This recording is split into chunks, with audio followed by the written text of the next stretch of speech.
lender, right? So Jeff, can you talk a little bit about what some of the things that you guys look for as a loan officer or a lender when it comes to the requirements of somebody who's looking to buy a home? Sure. So the biggest thing people look for in today's environment is what's called your ability to pay, right? What that means is you all can make the same amount of money per year. Let's say you all make $70,000 a year, right? Some have kids, some don't have kids, right? Some like to go out and eat twice a week. Some cook at home every night, right? So everyone has different spending habits. Banks look at your income, your credit, and your assets, right? So your income, how much money you make, your credit, what does your credit score show, and your assets. I'm going to be showing you something after Maurice's presentation today that we actually just launched. We believe it's actually going to be a nationwide product relatively soon. If you guys have a phone, feel free to take it. I'll give you the domain. It's reverifiQB.com, reverifiQB.com. And we partnered, so I have a real estate technology company as well. That's been my baby for the past 2.5 years now. And what we're looking to do is bring a frictionless process into the borrowing experience, right? And what we found is in today's day and age with YouTube and Home Depot, people usually like to do their own due diligence first before speaking to a professional, right? So your tooth might hurt. You're going to be, searching, my tooth hurts. What's wrong with my tooth before you go to the dentist? It's just human nature because everything is accessible through your fingertips.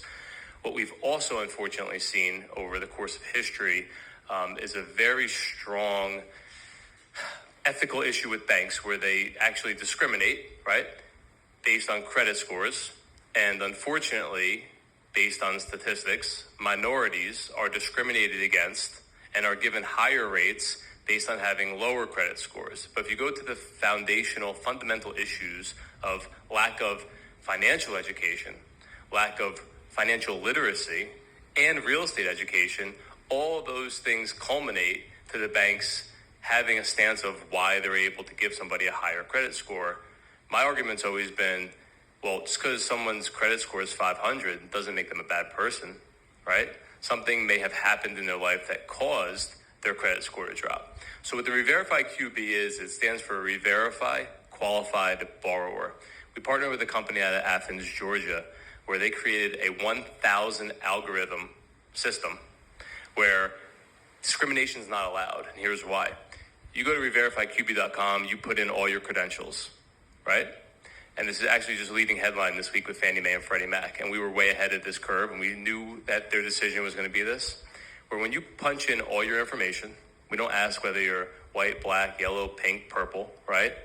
You're able to actually qualify yourself based on our technology today. And it tells you what your ability to pay is without any human or bank interference in that process. So we believe from an impact perspective, not only will it allow people to get what's fair, right? It gives the consumer, the borrower, the person that wants to purchase a home, empowerment, right? And we feel like in today's market, human error is obviously a problem, right? Not a lot of people know their craft, but we want to put the confidence in the consumer with all the noise in the marketplace. We want to say, hey, here's the information that you put in. We actually require you to put all of your banking credentials. So if you have online banking, what we do is you put your credentials in from Chase, Bank of America, Wells Fargo. You actually log in to your bank accounts directly through the reverifiQB platform. And our 1,000 algorithm system reviews your 24-month transaction history. And based on your transaction history, it tells you, based on your 24-month track record, what your spending habits are and how much you can actually afford for a mortgage. So from an education standpoint, I could tell you, hey, you make $70,000 a year, you should be able to afford a $300,000 mortgage. I don't really care about your bank statements. I don't really care that you go out to eat, right? I care about getting your mortgage done. That's how most bankers think. But with this technology today, you're giving yourself the assurance that you could actually afford the home that you're buying. And if you unravel all that, we believe that it will help actually prevent foreclosures and any unforeseen circumstances.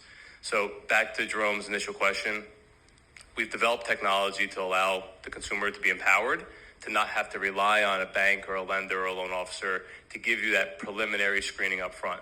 Now, once you get that screening up front, you're able to take that and go to a lender and share that information with them. It's all accepted by Fannie Mae, Freddie Mac, and FHA.